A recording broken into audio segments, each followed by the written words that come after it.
जी नाज़रीन, मैं आपको अपने प्लेटफॉर्म पे खुशामदीद कहता हूँ।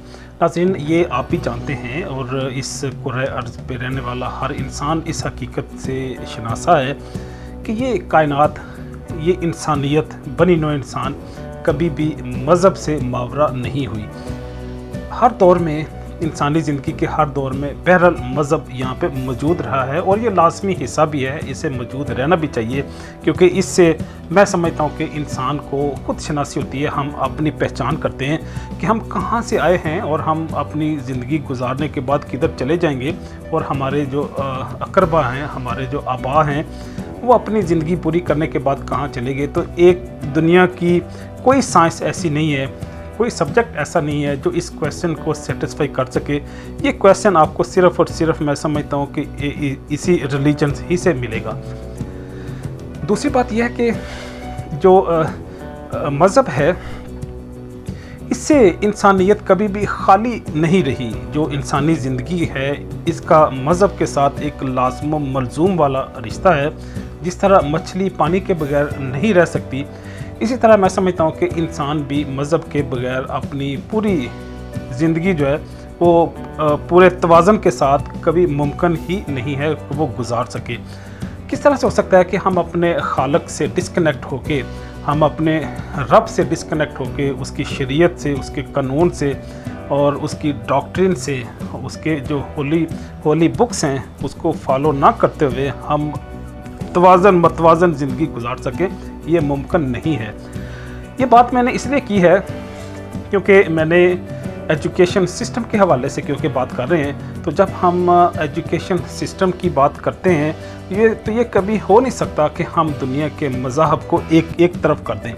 हमें दुनिया के मज़ाहब को भी कंसीडर करना पड़ता है, उनको भी स्टडी करते हुए उनके अंदर जो एजुकेशन का सिस्टम है उसको अंडरस्टैंड करना पड़ता है। समटाइम ऐसा भी होता है कि हम किसी मज़हब को जब अंडरस्टैंड करते हैं, उसके एजुकेशन सिस्टम को जब अंडरस्टैंड कर लेते हैं, तो फिर हम पूरे उसके स्ट्रक्चर को, उसके ऑर्गेनोग्राम को, उसके कंपोनेंट्स को अंडरस्टैंड कर लेते हैं। यूँ ही हमारे साथ हुआ कि जब हमने इस प्रोजेक्ट पे काम करना शुरू किया, तो मेरी टीम ने काम करते करते ये छोटा सा प्रोजेक्ट एक बड़ा प्रोजेक्ट बन गया।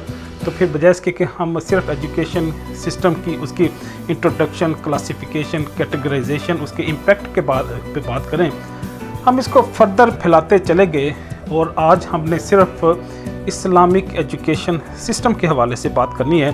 तो अगर हम कहते हैं कि इस्लाम एक मुकम्मल ज़ाब्ता हयात है और ये अल्लाह की आखिरी शरीयत है, कुरान आखिरी किताब है, तो ये किस तरह से हो सकता है कि इस शरीयत में, इस मज़हब में, इस दीन में, इस कुरान में जो एजुकेशन का कुछ सिस्टम मौजूद ना हो। हाँ, हमने जब एक क्राइटेरिया इस्टेब्लिश कर लिया कि हम 7 पॉइंट्स में या 7 एरियाज़ में हम जो एजुकेशन सिस्टम को इवेलुएट करेंगे, हम उन्हीं पॉइंट्स पे इस्लामिक एजुकेशन सिस्टम को भी स्टडी करेंगे। वो कौन से हैं? हम देखेंगे इसके कोर प्रिंसिपल्स क्या हैं, इस इस्लामिक एजुकेशन के कोर प्रिंसिपल्स कौन कौन से हैं, इसके फंडामेंटल बिलीव्स क्या हैं, तीसरा इसका करिकुलम कौन सा है, इसका सिलेबस क्या है, और चौथा इंस्टीट्यूशन कौन से हैं कि जहाँ पे इस्लाम की एजुकेशन, उसकी तरवीज, उसकी तबलीग, उसकी तरबियत होती है।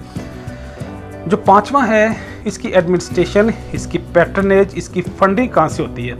जो इस्लामिक एजुकेशन सिस्टम है, इसकी फंडिंग और इसकी इंतज़ामिया और इसको जो सुपरवाइज़ करते हैं वो किस तरह से होती है और कौन लोग करते हैं। जो छठा है, इसके इस्लामिक एजुकेशन सिस्टम के जो ग्रेजुएट्स हैं उनको किस नाम से हम याद करते हैं, और आखिरी इसका इम्पैक्ट क्या है। जो इस्लाम का एजुकेशन सिस्टम है उसका पूरी दुनिया में इम्पैक्ट क्या है।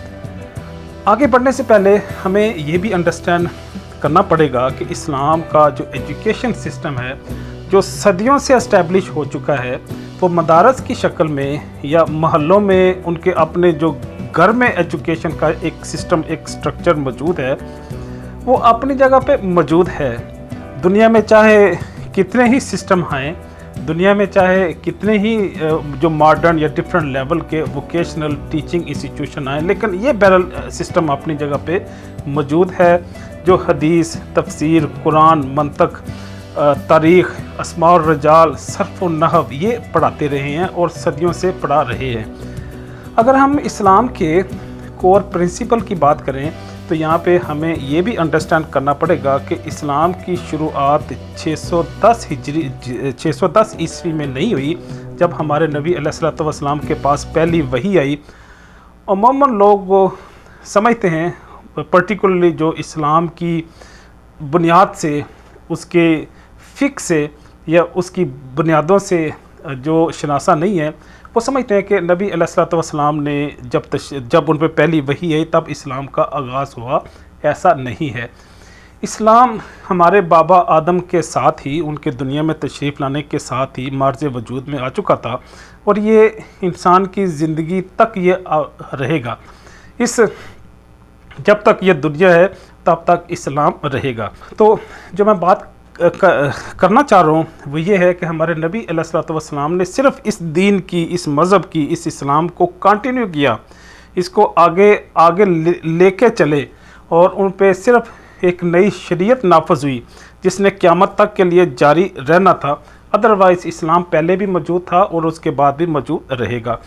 तो हमारे नबी अलैहिस्सलातु वस्सलाम की जो मुख्तलिफ़ असनाद से या मुख्तलिफ़ साइटेशन रेफरेंस से इंफॉर्मेशन आई, वो 21 या 26 अप्रैल 570 ईस्वी में उनकी पैदाइश हुई और वो 8 जून 632 ईस्वी में 632 आफ्टर क्राइस्ट इस दुनिया से तशरीफ़ ले गए।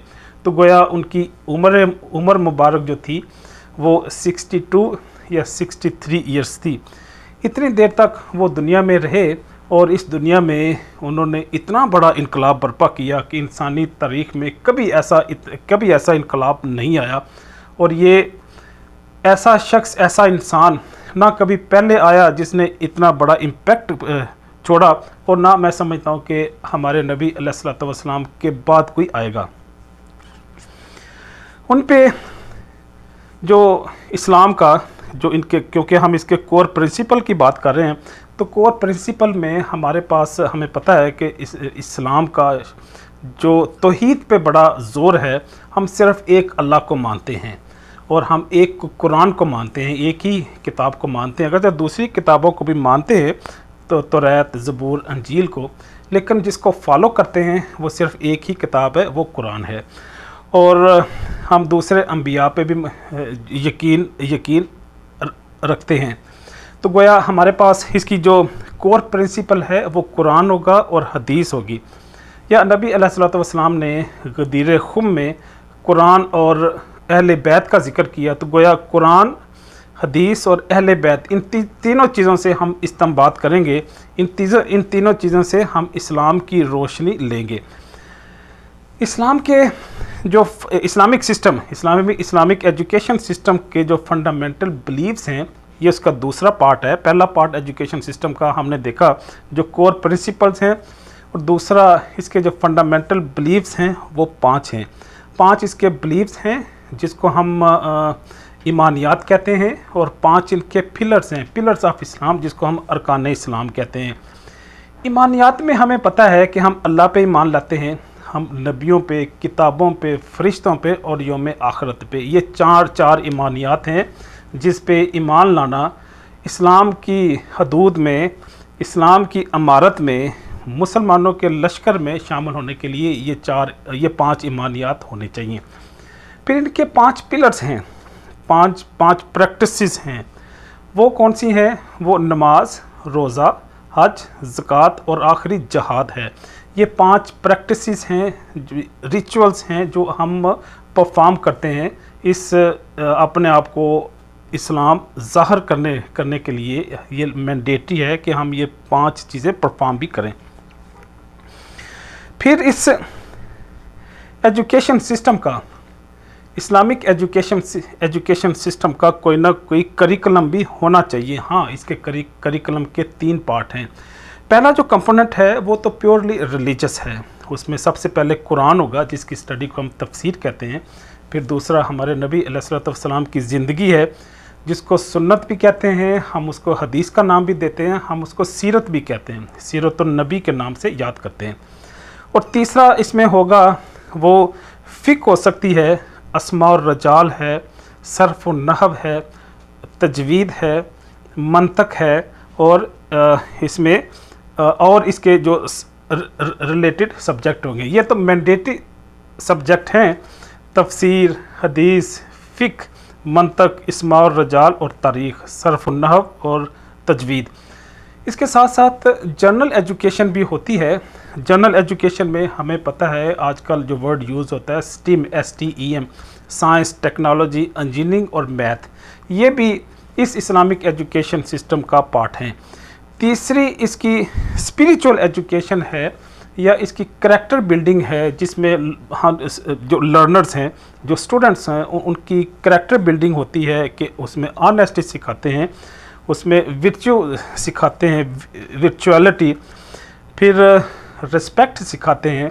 हम ये चीज़ महसूस भी करते हैं, जो मदारस के, मसाजिद के जो बच्चे हैं, जो स्टूडेंट्स हैं, वो टीचर्स की, माशरे की, लोगों की वाकई उस लेवल की रिस्पेक्ट करते हैं जिसको हम दूसरी यूनिवर्सिटी, कॉलेजेस के स्टूडेंट्स में हम उसको महसूस नहीं करते। और ये जो चौथा पार्ट है एजुकेशन सिस्टम का, किसी भी एजुकेशन सिस्टम का, और हम क्योंकि इस्लामिक एजुकेशन सिस्टम की बात कर रहे हैं, इसके कोई ना कोई इंस्टीट्यूशन भी होने चाहिए। हाँ, इस्लामिक एजुकेशन सिस्टम के जो इंस्टीट्यूशन हैं वो मदारस हैं, मदरसे हैं, मसाजिद हैं। मसाजिद के अंदर भी नाजरा पढ़ाया जाता है, कायदा, नूरानी कायदा के नाम से पढ़ाया जाता है बच्चों को। फिर हमारे मुसलमानों के जो घर हैं वो बजाते ख़ुद एक इंस्टीट्यूशंस हैं, जो दादी, नानी, फूफी, खाला, ये भी बच्चों को शुरू से ही इब्तदाई ज़िंदगी में ही कुरान को पढ़ना सिखा देते हैं। फिर कई सारे ऐसे प्राइवेट इंस्टीट्यूशंस हैं।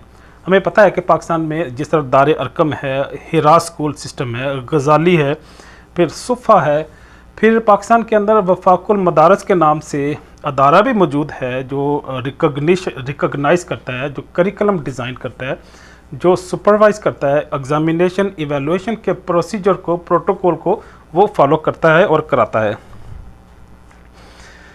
फिर कई सारे पब्लिक लेवल के भी इंस्टीट्यूशन हैं, मतलब जिनको गवर्नमेंट फंडिंग करती है, वो भी मौजूद हैं। इसकी मिसाल इस्लामाबाद के अंदर इंटरनेशनल इस्लामिक यूनिवर्सिटी है, जो इस्लाम पे, दीन पे रिसर्च करवाती है और उसी की स्टडी को आगे कंटिन्यू करते हैं।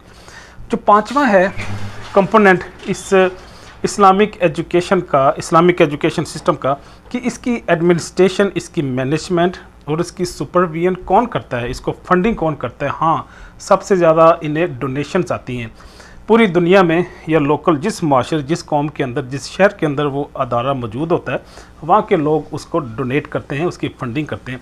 तीसरी, इंस्टीट्यूशंस की अपनी भी एक ट्यूशन फ़ी है, एक उसकी ड्यूज़ है, चार्जेस हैं, जो स्टूडेंट से या स्टूडेंट की फैमिली से वो वसूल करते हैं।